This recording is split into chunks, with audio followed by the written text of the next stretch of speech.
अभी इस पार्ट 3 के वीडियो में हम सीखने वाले हैं profit and loss appropriation account के बारे में। अब ये अकाउंट क्या है, सबसे पहले हम क्या करते हैं इसके बारे में डिस्कशन कर लेते हैं ताकि हमारे लिए काम इजी हो जाए। जब हम आगे फॉर्मेट सीखें और उसके हम न्यूमेरिकल सॉल्व करें तो हमें कोई प्रॉब्लम ना हो। तो सबसे पहली चीज यहाँ पे बताई गई है, basically profit and loss appropriation account जो है it is prepared after the profit and loss account. इसको हम क्या करते हैं, प्रॉफिट एंड लॉस अकाउंट के बाद बनाते हैं। आप जब 11th में थे तो आपने कॉन्टिन्यूसली कुछ अकाउंट्स बनाने सीखे थे, जैसे कि आपने सबसे पहले सीखा था वहां पे जर्नल, ठीक है, मैं जे से रेफर कर रहा हूं। फिर आपने उसके बाद सीखा था यहाँ पे लेजर बनाना, फिर आपने सीखा था ट्रायल बैलेंस, ट्रायल बैलेंस के बाद आपने सीखा था डायरेक्ट ट्रेडिंग अकाउंट, ठीक है। इसके बाद आपने सीखा था प्रॉफिट एंड लॉस अकाउंट और उसके बाद आपने सीखा था बैलेंस शीट, ठीक है।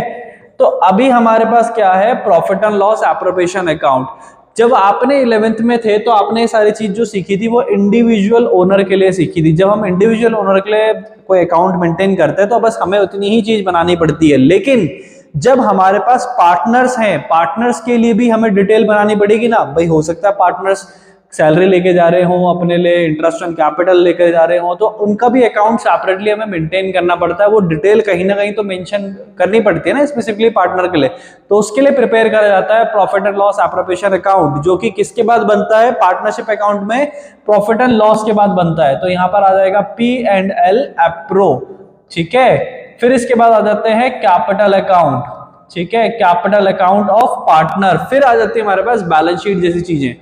तो अभी हम यहाँ पे क्या सीखने वाले हैं, हम सीखने वाले हैं प्रॉफिट एंड लॉस के बाद का स्टेप, यानी कि पार्टनरशिप में भी क्या होती है, ये सारी चीज तो कॉमन है, लेकिन हम डायरेक्टली सीखने वाले हैं प्रॉफिट एंड लॉस के बाद।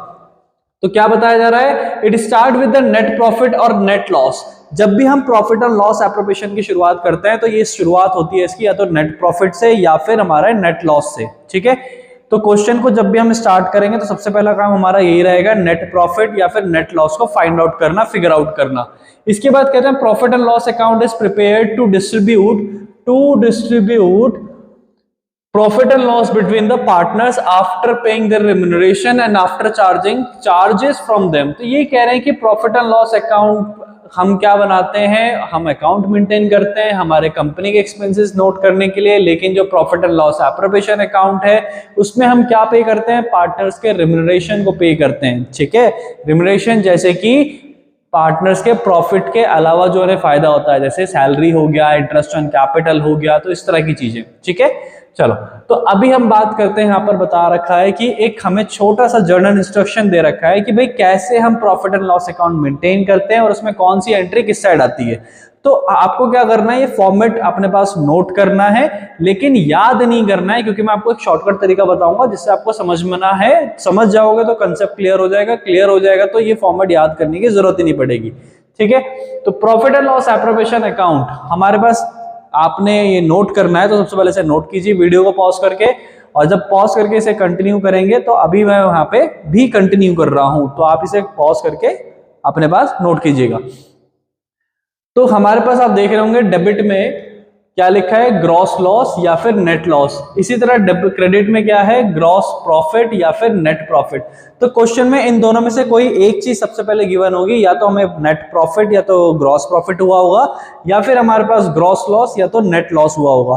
तो जो भी चीज हमारे पास मेंशन होगी उसे हम डेबिट या क्रेडिट लिख लेंगे। लॉस को हम डेबिट से लिखते हैं और प्रॉफिट को हम क्रेडिट से लिखते हैं।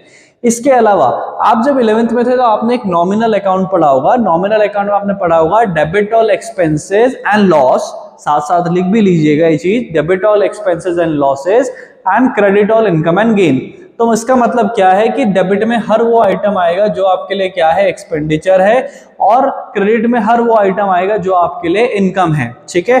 तो पार्टनर्स, कंपनी में जो पार्टनर है, पार्टनर से ऊपर कौन है, कंपनी में दो पार्टनर है, तो ठीक है, इस पार्टनर से ऊपर क्या है, कंपनी में है फर्म, यानी कि फर्म या कंपनी हम बोल सकते हैं। तो पार्टनर से बड़ा कौन है, कंपनी। कंपनी क्या करेगी, पार्टनर्स को सैलरी पे करेगी। पहले प्रॉफिट कंपनी में आएगा, प्रॉफिट किसके लिए आएगा, पार्टनर के लिए आएगा। तो पहले प्रॉफिट कंपनी में आएगा, फिर कंपनी से प्रॉफिट पार्टनर्स के पास जाएगा।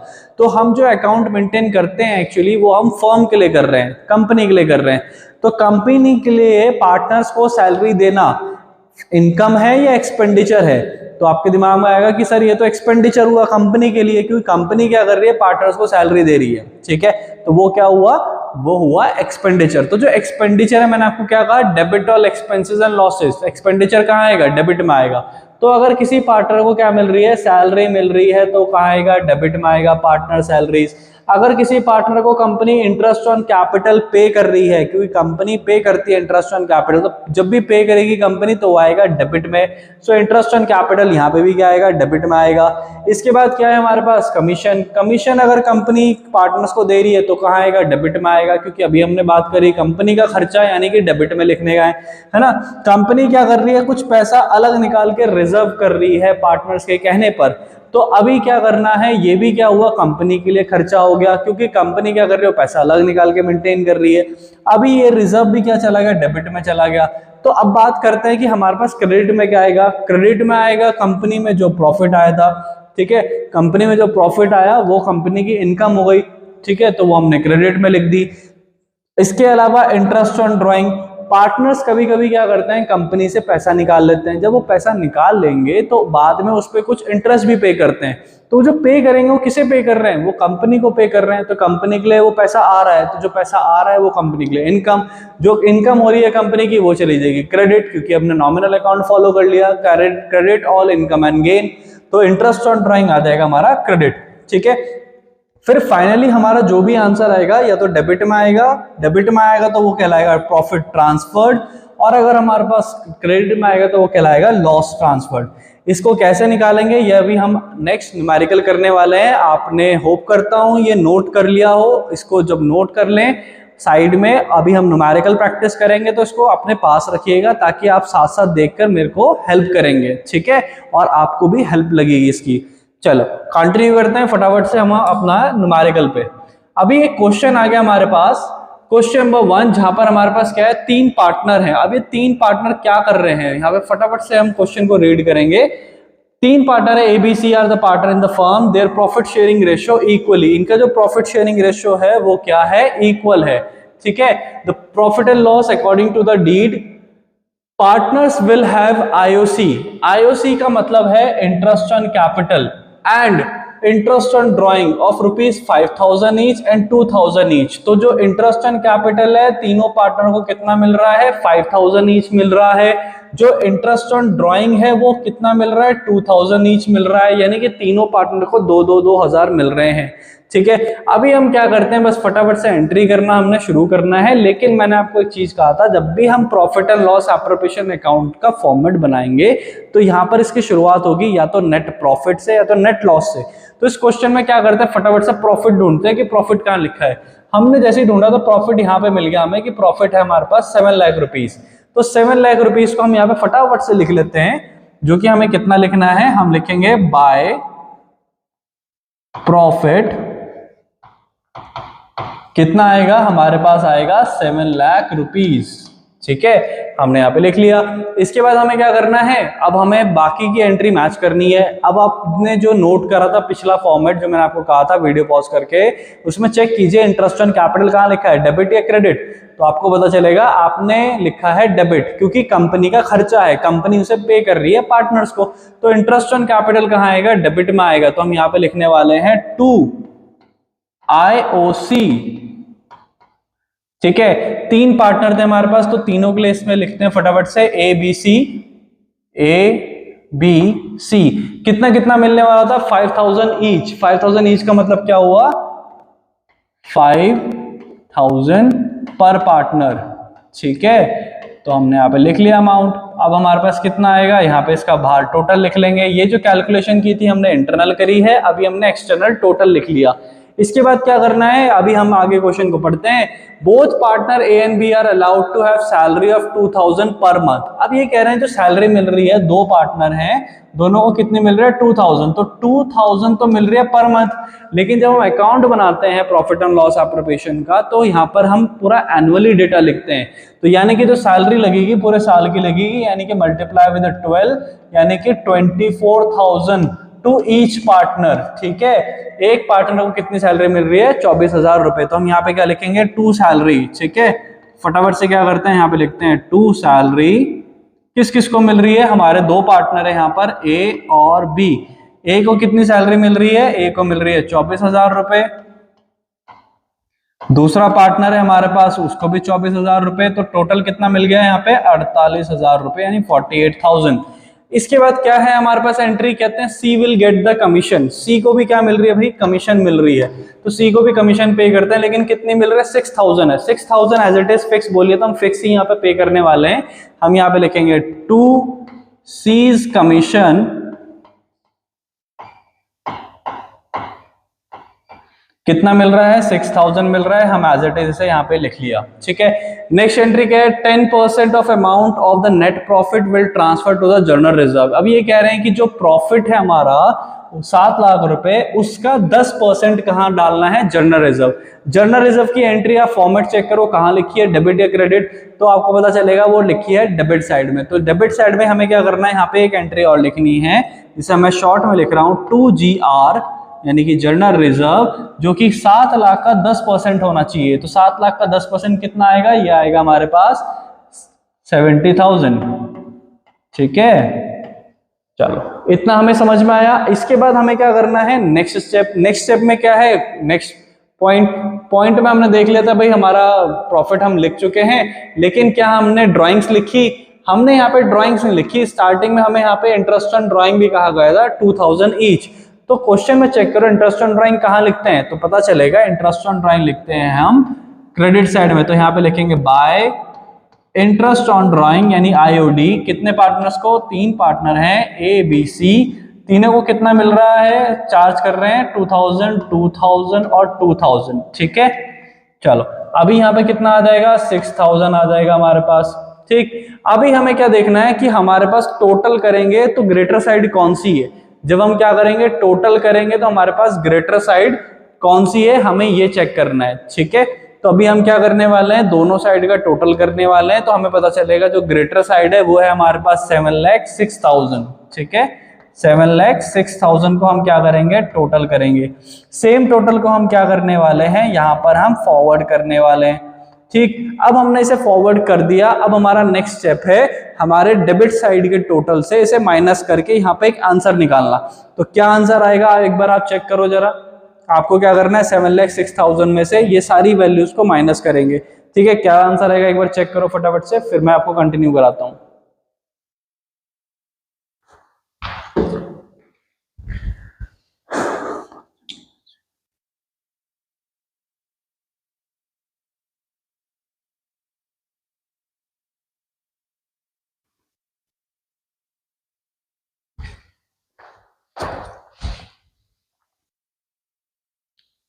तो अभी आपका जो आंसर यहाँ पर आया होगा वो आया होगा 567, है ना। तो आपने क्या लिखा होगा, आपने यहाँ पे माइनस करके 7,06,000 में से जब ये सब माइनस करा होगा तो आपका आंसर आया 5,67,000। ठीक है, तो जब आपका ये आंसर आया तो आपने क्या करा है, यहाँ पे आपने करना है अब इसको डिस्ट्रीब्यूट, क्योंकि ये क्या बचा, आपका आंसर डेबिट साइड बचा। जब आपका आंसर डेबिट साइड बचा तो आपने क्या करना है, इसे डिस्ट्रीब्यूट करना है बिटवीन पार्टनर्स। किस रेशियो में करेंगे, जो रेशियो हमें क्वेश्चंस में दिए गए होंगे। क्वेश्चंस रेशियो में जो दिए, मतलब क्वेश्चन में जो रेशियो है वो है इक्वली बोला गया था। ठीक है, यानी कि 1:1:1। तो यहाँ पर जो प्रॉफिट है हम इसे क्या लिखने वाले हैं, टू प्रॉफिट ट्रांसफर्ड, क्योंकि डेबिट में जो आंसर आएगा वो हमारे लिए प्रॉफिट है और ये क्या कर रहे हैं, हम ट्रांसफर्ड कर रहे हैं बिटवीन दी पार्टनर्स। ठीक है, किस किस को मिलेगा, ए को मिलेगा, बी को मिलेगा, सी को मिलेगा। तो 5,67,000 को हम क्या करेंगे, 5,67,000 मल्टीप्लाई विद 1/3। तो इसे 3 बार करने पर हमारे पास जो आंसर आएगा यहाँ पे वो आएगा 1,89,000।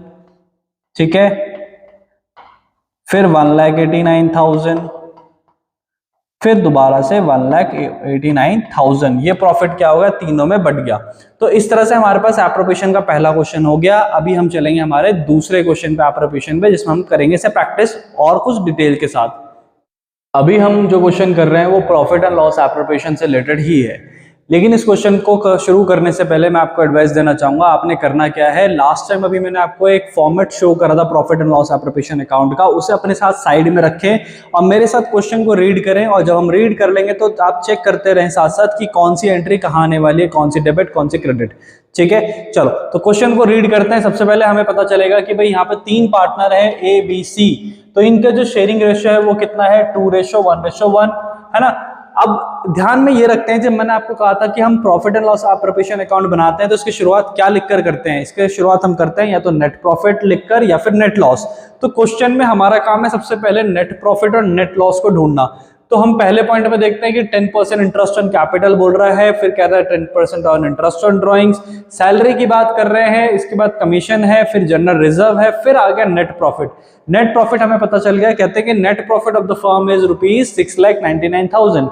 अब जो नेट प्रॉफिट है फॉर्मेट में चेक करो कहाँ आएगा, आपको पता चलेगा कि वो आएगा क्रेडिट साइड। तो हम इसे क्या लिखेंगे, हम यहाँ पे लिखेंगे बाय नेट प्रॉफिट।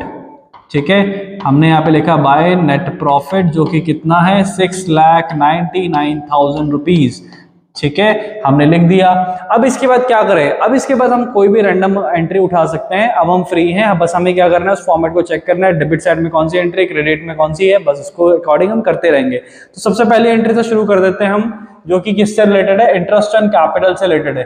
कहते हैं इंटरेस्ट ऑन कैपिटल चार्ज किया जा रहा है, तो हम यानी कि चार्ज करने का मतलब पे कर रहे हैं पार्टनर्स को। तो कंपनी के लिए क्या होगा, एक्सपेंडिचर होगा, कंपनी के लिए एक्सपेंडिचर होगा, तो मतलब कहाँ आएगा, डेबिट साइड, क्योंकि debit all expenses and losses है। तो यहाँ पर डेबिट साइड में लिखा होगा आपने वो फॉर्मेट में, तो आप चेक कर पा रहे होंगे। तो इंटरेस्ट ऑन कैपिटल, तो इंटरेस्ट ऑन कैपिटल क्या करते हैं हम फटाफट से यहाँ पे लिखते हैं, क्या लिखेंगे 2IOC, कितने पार्टनर को मिलेगा यहाँ पे interest on drawing, sorry interest on capital 10%, तो यहाँ पे कुछ नहीं बताया तो सभी को मिलने वाला है। और यहाँ पे जो कैपिटल है अब हमें वो ढूंढनी है, यानी कि जिसपे हम वो 10% फाइंड आउट करेंगे।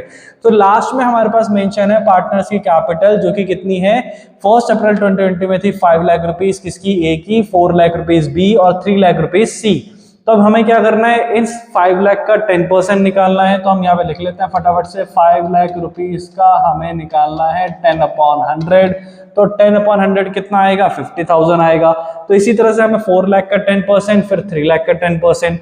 तो यहाँ पे हम क्या करेंगे, तीनों पार्टनर का हम यहाँ पे इंटरेस्ट निकाल लेंगे, जो कि कितना आएगा भाई 50,000 आएगा।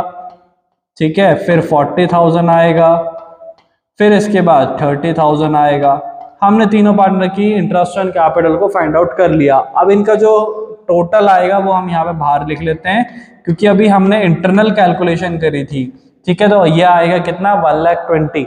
इसके बाद हमारे पास नेक्स्ट स्टेप क्या कहते हैं भाई, कहते हैं 10% of interest on drawing.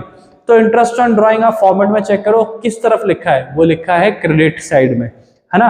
Credit side में जो इंटरेस्ट ऑन ड्राइंग लिखा है उसके लिए क्या लिखा है कि हमें पार्टनर से चार्ज करना होता है, इसलिए वो क्रेडिट में आ रहा है क्योंकि कंपनी की इनकम हो गई। अब इसके लिए अमाउंट भी तो ढूंढना पड़ेगा कि भाई इंटरेस्ट ऑन ड्राइंग जो हम चार्ज कर रहे हैं किस पैसे पे चार्ज कर रहे हैं, है ना। पार्टनर से पैसा निकाला कितना है, तो यहाँ पे लिखा है लास्ट में ए विड्रॉ। विड्रॉ का मतलब है यहाँ पे पार्टनर ने पैसा निकाला है, तो कितना निकाला है 7,000 रुपीज ऑन 1 अप्रैल 2020। तो इसमें 7,000 रुपए निकाला है साल की शुरुआत में। कैसे पता चला, 1 अप्रैल 2020 का मतलब होता है कि यहाँ पे साल की शुरुआत, 1 अप्रैल साल की शुरुआत। ठीक है, तो साल की शुरुआत में इसने कितना पैसा निकाला है, 7,000 रुपए निकाला है। 7,000 रुपए हम क्या करेंगे, डायरेक्ट पूरे साल का इंटरेस्ट आ गया 10%, यानी कितना आएगा 700 रुपए। तो अब हम क्या करेंगे, यहाँ पे हम लिखने वाले हैं क्रेडिट साइड में by IOD interest on drawing, मैं शॉर्ट में लिख रहा हूं। तो 2 पार्टनर है यहाँ पे जिन्होंने पैसा निकाला है, पहला है ए जिसका आएगा 700 रुपीज। इसके बाद है हमारे पास दूसरा पार्टनर बी। बी ने क्या करा है, 6,000 रुपीज विड्रॉ करे हैं ऑन 1 अक्टूबर 2020। अब ये एक इंपॉर्टेंट पार्ट है हमारे लिए जो कि हमें ध्यान रखना है। इस पार्टनर ने क्या करा है, पैसा 1 अप्रैल में नाम निकाल कर इसने विड्रॉ करा है यहाँ पे हमारे 1 अक्टूबर में। 1 अक्टूबर में ड्रॉ करने का मतलब यहाँ से चलेगा इसकी मार्च तक की काउंटिंग, क्योंकि साल जो खत्म होता है वो होता है मार्च में। ठीक है, तो अक्टूबर, नवंबर, दिसंबर, जनवरी, फरवरी, मार्च, कितने महीने हैं, 6 महीने। तो हम सबसे पहले तो क्या करते हैं, हम 6,000 लिख लेते हैं जो इसने पैसा निकाला था। इसने पैसा कितना निकाला है, 6,000 रुपए हमने यहाँ पे लिख लिया। 6,000 रुपए हम क्या निकालेंगे, 10%, और उसमें हम करेंगे 6 महीने का ड्राइंग चार्ज, यानी 6 मंथ्स का। ठीक है, क्योंकि उसने अक्टूबर में पैसा निकाला है, अप्रैल में निकालता तो हम सिर्फ 10% ही करते, ठीक है, या किसी और मंथ में निकालता, सपोज अक्टूबर के जगह वो नवंबर में निकालता, तो फिर हम नवंबर से मार्च काउंट करते हैं, जितने भी महीने रह जाते हैं जब भी उसने पैसा निकाला वहां से काउंट करते हैं एंड मार्च तक, ठीक है। चलो, तो अभी यहाँ पे 6 था, तो हमने इसे कैलकुलेट करेंगे तो हमारे पास आएगा बी का आएगा 300 रुपीज, तो बी का आएगा 300 रुपीज, ठीक है। तो हमने क्या करना है, फटाफट से 300 को लिखना है, जो कि हमने यहाँ पे लिख लिया। टोटल आएगा 1000, वो हमने बाहर लिख लिया, ठीक है। इसके बाद हमें नेक्स्ट एंट्री क्या है, नेक्स्ट एंट्री है सैलरी। सैलरी कह रहे हैं 3000 पर मंथ, 7000 पर मंथ और 50,000 पर एनम। तो जो सैलरी है, एक चीज ध्यान रखिए, जब हम profit and loss appropriation account maintain कर रहे हैं तो यहाँ पे हम पूरे साल का अकाउंट मेंटेन कर रहे हैं। तो जो सैलरी हमने पार्टनर को दी है ना, वो हमें पूरे साल की लिखनी है। तो पूरा साल का कैसे निकलेगा, 3000 पर मंथ बोलता है, तो यहाँ पे जो 3000 पर मंथ का मतलब होगा पूरे साल में कितना मिला, तो 3000 इंटू विद मल्टीप्लाई विद 12, तो उससे हमारे पास पता चल जाएगी पूरे साल की सैलरी। तो हम यहाँ पे लिखने वाले हैं टू सैलरी किस किस को मिली है, यहाँ पे ए को भी मिली है, बी को भी मिली है, सी को भी मिली है। ए को कितनी सैलरी मिली है, 3000 मल्टीप्लाई विद 12, वो कितना होगा 36,000 हो जाएगा। फिर से इस तरह से 7000 पर मंथ है, इसे मल्टीप्लाई करेंगे विद 12 तो कितनी सैलरी हो जाएगी, यहाँ पे हो जाएगी 84,000 हो जाएगी, ठीक है। फिर इसी तरह से थर्ड पार्टनर का तो क्या दे रखा है, पर एनम ही दे रखा है, यानी पूरे साल की उसे जो सैलरी मिली है वो 50,000 मिली है, तो हम यहाँ पे क्या लिखेंगे, 50,000 लिखेंगे, ठीक है। अब हमारे पास आंसर कितना आएगा, इसका हम एक्सटर्नल क्या कर देंगे, टोटल कर देंगे, वो आएगा 1,70,000, ठीक। अभी नेक्स्ट एंट्री देखते हैं, कहते हैं कि भाई A will get the commission of 100 rupees, A को क्या मिल रही है, कमीशन मिल रही है, तो हम यहाँ पे वो भी लिख लेते हैं फटाफट से कि भाई ए को क्या मिलने वाली है, कमीशन मिलने वाली है, ठीक है। तो 2A's कमीशन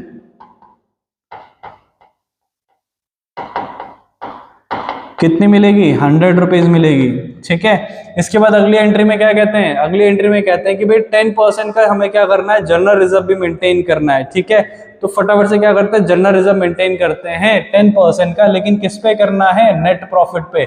नेट प्रॉफिट कितना था, 6,99,000 है ना, तो 6,99,000 का 10% हमें कैलकुलेट करना है, जो कि कितना होगा 69,900 रुपीज, ठीक है। तो यहाँ पे हमने क्या लिखना है, 2GR जर्नल रिजर्व, ठीक है। अब हमने क्या करना है, बस हमने सारी एंट्रीज कर दी हैं, बस हमें क्या करना है, टोटल करना है, जो भी साइड ग्रेटर है। तो आप देख पा रहे होंगे कि हमने हमारे पास डेबिट साइड में भी कुछ वैल्यूज हैं, क्रेडिट साइड में भी कुछ वैल्यूज हैं। कौन सी साइड ग्रेटर है, जो हमारे पास ये वाली क्रेडिट साइड की। तो क्रेडिट साइड का टोटल करेंगे, जो कि कितना आएगा, 7 लाख रुपीज आएगा, ठीक है। ये आ गया हमारे पास 7 लाख रुपीज। 7 लाख रुपीज को हमने क्या कर दिया, यहाँ पर कर दिया फॉरवर्ड, ठीक है। इसके बाद हमें क्या करना है, 7 लाख में से हमें ये सारी वैल्यूज को माइनस करना है। वैल्यू को माइनस करेंगे तो हमारे पास फाइनली क्या आंसर आएगा, हमारे पास जो आंसर आएगा माइनस करने के बाद वो आएगा 3,40,000। ये क्या हुआ, हमारा प्रॉफिट। जब भी हमारे पास डेबिट साइड में कोई बैलेंस बचेगा आफ्टर डिडक्टिंग ऑल एक्सपेंसेस, तो वो होगा हमारा प्रॉफिट। अब ये जो प्रॉफिट हुआ, इसको हमें क्या करना है, इसको हम डिस्ट्रीब्यूट करेंगे। किस में डिस्ट्रीब्यूट करेंगे, हम पार्टनर्स में करेंगे। तो हम यहाँ पे लिख रहे हैं टू प्रॉफिट ट्रांसफर्ड, ठीक है, टू प्रॉफिट ट्रांसफर्ड। लेकिन किसको मिलेगा, ए को मिलेगा, बी को मिलेगा और सी को भी मिलेगा प्रॉफिट, लेकिन किस रेशियो में मिलेगा, भाई जो क्वेश्चन में गिवन होगा 2:1:1। तो हम क्या करते हैं, फटाफट से इसकी भी कैलकुलेशन कर लेते हैं कि भाई कितना मिलने वाला है पार्टनर्स को। तो पार्टनर्स को जो मिलने वाला था प्रॉफिट था 3,40,000। तो 3,40,000 जो हमारे पास प्रॉफिट है, उसको मल्टीप्लाई करेंगे एक बार किससे, 2/4 से, क्योंकि यहाँ पे तीनों का टोटल जो है वो है 4, ठीक है। पहला पार्टनर है 2, मतलब जो ए है उसका जो शेयर है वो है 2, तो डिवाइड बाय 4 कर देंगे। तो यहाँ पे जब हम इसे सॉल्व करेंगे तो हमारे पास कितनी वैल्यू आएगी, हमारे पास आएगी 1,70,000, ठीक है। फिर इसी तरह से दोबारा से करेंगे 3,40,000 को मल्टीप्लाई विद 1/4 सेकेंड पार्टनर के लिए। फिर दोबारा से करेंगे थर्ड पार्टनर के लिए, तो हमारे पास दोनों का आंसर आएगा 85,000। तो यहां से हमें पता चल जाएगा कि यहाँ पे एक पार्टनर को कितना मिला है, ए वाला जो है 1,70,000 मिला है, दूसरा पार्टनर को 85,000 मिला है और थर्ड पार्टनर को भी 85,000 मिला है।